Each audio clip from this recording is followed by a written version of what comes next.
Get ready to uncover how schools manipulate students' thoughts, stifle their potential, and how politicians steal money in the future of America from kids.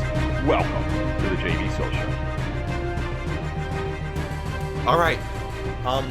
Today, most important episode we've ever done. I said it. That's right. You have to watch this episode. This is the episode of... Oh, you can't imagine how much research I've done. This is hours and hours of research, and we are going to be laying it all out today. Most important episode we've done yet. I see like a page of bullets in front of me. Yes. And so I'm going to ask for your somewhat undivided attention. A little bit of a oxymoron, but, please pay attention, all right? PowerPoint, if you're watching on YouTube, will guide you through the video today. So, this is the kind of history, complete history of our school system. So we did it. Actually, our most popular episode so far was all about Johann Fichte and Horace Mann. So I'd like to get through that as soon as possible. Where you have during the Napoleonic Wars, right? The Prussian army is annihilated by Napoleon in 1806. So the head of the University of Berlin's philosophy department, a guy named Johann Fichte, writes a book called Addresses to the German Nation, where he outlines this new education system which is going to completely destroy free will, because that's why he thinks that Prussia lost the war, because there was too much free will. We cannot have free will. That's the key, right? He compares what the schools will do to the kid. He compares it to cultivating soil. That's the analogy Fichte uses. So he's very much a utopian, is inspired by many others. So that is a terrible idea. But the Prussian government rolls with it, because why not? Alright, so in 1819, this education system is complete. It's horrible dumbing down by Prussia. And then, in the 1840s, in America, Horace Mann, the father of American education, public education, goes over to Prussia.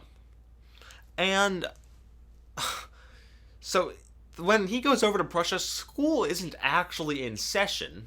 There's no actual school going on. But no one else needs to know that. He writes all about the Prussian education system, even though he's not there when it's in session. What do you mean it's not in session? I mean, there's no school. It's like summer break. Oh, okay. There's no school going on. So he saw a lot of how, the kids were in schools, definitely. Oh, yeah. Yeah, he saw all that. And he may or may not have had a bit of a cash incentive as well to make their schools look good.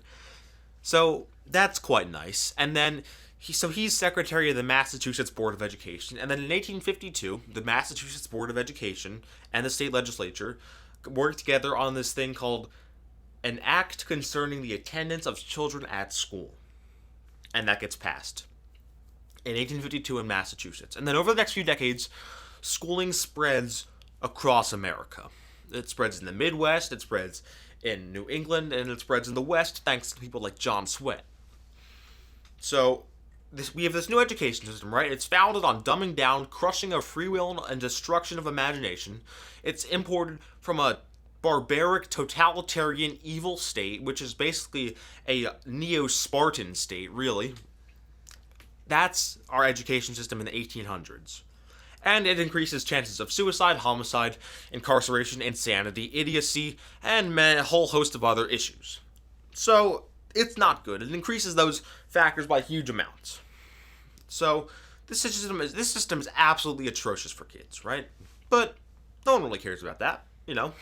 It's government schooling. How could you hate that? But the one region, I guess, that was kind of pretty resistant to this was, well, the South. I'm sure you're not surprised to hear that. The South, if you know anything, they are, well, enjoy their independence more so than many other states. So the South is a lot more resistant to this than other states. So it's going to take a little bit of extra effort to coerce the South into being Germanized.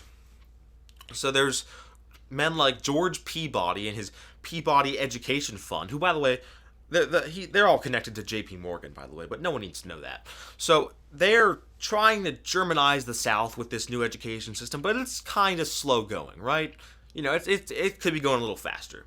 So we're kind of getting somewhere by the end of the by the end of the 1800s, most states kind of have a lot of compulsory public schooling. We're kind of getting somewhere, but it's slow going, all right? So that's, that's a little bit of an issue. So let's introduce John D. Rockefeller. And I'm talking about Senior and Junior. John D. Rockefeller Sr., founder of Standard Oil, richest guy ever, and his son, John D. Rockefeller Jr. Well, in the early 1900s... Richest American ever. Yeah, okay, right. In the early 1900s, they had a little bit of a problem. No one really liked them. No one liked the Rockefellers. So the Rockefellers hired this guy named Frederick T. Gates in order to manage some of their finances and, shall we say, spread the wealth, right? You gotta spread the wealth. And this is especially pertaining to the newly created Rockefeller Foundation and General Education Board. They have to spread the wealth to all these universities and to Southern schooling, to Germanize the entire country with Prussian schooling. And one of their major correspondences is with the Dean of Teachers College, Columbia University, named James Earl Russell. There are existing correspondences, existing records of correspondences between John D. Rockefeller Jr. and James Earl Russell, where they're paying off, where the General Education Board, the Rockefellers are paying off debts for Teachers College. They're funding this new education in the South. So that's where Rockefeller comes in. He funds all of this. Rockefeller, along with a couple others like J.P. Morgan and Carnegie. And then, of course, they're helping these new psychologists who also went to school in Germany, studied under Wilhelm Wundt in Germany, the leading psychologist in the world. They studied under Wilhelm Wundt. So these are the new psychologists. And by the way, there are 4 major universities that are going to be part of this episode, right? Teachers College, Columbia University, University of Chicago, Stanford, and Harvard. And here you find a curious quote by a certain Woodrow Wilson in 1909. Woodrow Wilson, the guy who became president. He says, quote, "We want one class to have a liberal education. We want another class, a very much larger class of necessity, to forego the privilege of liberal education and fit themselves to perform specific difficult manual tasks." That's what he said. And that was, of course, going to be done by the school system. So you have John D. Rockefeller giving money to all these different colleges, spreading the wealth, funding the Germanification of the whole country. And you have the guy that's about to become the U.S. president. Wilson said this in 1909. He becomes president in 1913. The guy that's going to become the U.S. president says that we need to give the vast majority of people a horrible education, basically, to perform difficult tasks. And, okay, so after that, in the 1920s, that was all in 1910s, by the way, 1900s, 1910s. So then in the 1920s, you have a group called the Council on Foreign Relations. And it's another front group for people like J.P. Morgan and Rockefeller and Carnegie, and also the Fabian Society, which is a British utopian, think tank, which still exists today. And the Council of Foreign Relations says, and also it was people like Dewey and Thorndike were members of it at Columbia. And it says, we're gonna dumb people down, all right? We're gonna stop teaching them literacy, stop teaching them math, stop teaching them history. And it was at this point in the history of our public school system that man's vision for public schooling as this great place where everyone commingles and is happy and learns is basically dead. It's entirely dead at this point. Man's whole vision is dead. Because we're destroying reading, math, and history. We're funding this centralization control of just a couple universities of education. And we are going to give most people a bad education. That was the intention, to give most people, the middle and lower class, a bad education. And then later in the 1920s, you have a complete transformation in the textbook companies. Textbook companies have always been the key to all this. And it was the central part of the centralizing of education. You've probably heard of Houghton Mifflin, one of the biggest textbook companies in the nation. Always has been, pretty much. Well, let's talk about a couple people that were in it in the 1920s. You have Elwood Cubberley, who was the head of the elementary school textbook publishing. All right? And he praises these artificial crazy schools which extend childhood, which keep children for their whole lives in order to do what Wilson said. He praises this. And he's also the dean of the Stanford School of Education. So that's nice. And then you have Alexander Inglis, who is the head of secondary school textbooks at Houghton Mifflin. And he wrote a book called Principles of Secondary Education, where he describes the true purpose of schooling. The true purpose of schooling is subservience to authority, conformity, determining social roles and training for them, and social Darwinism, weeding out the dumb and establishing an elite. That is the purpose of schooling as espoused by the guy he's also connected to Harvard University, and he's head of secondary textbook publishing at Houghton Mifflin. One of the biggest textbook companies, always has been for most of American schooling history. How about that? And then, in the late 1920s, that's when you start seeing these changes in schools. Little by little, that's when these effects start happening. First, it's very, very small, incremental. It's extraordinarily incremental. Then it's a little bit more of a change. Then it's a bit more of a change, and then it becomes drastic. You have the NEA for example, the NEA in the 1930s. They're saying they admitted openly that we are going to do what the dictators of Europe are trying to do by force. We're going to do with education, which is to subjugate people. It's social Darwinism, where there's 52 races. The Northern Europeans are at the top. Everyone else is at the bottom. That's what the NEA is saying in the 1930s. The NEA, the National Education Association, always been one of the key groups in education as well. And then, after World War II, in the 1940s and 50s, you have the internationalization of education with the UN.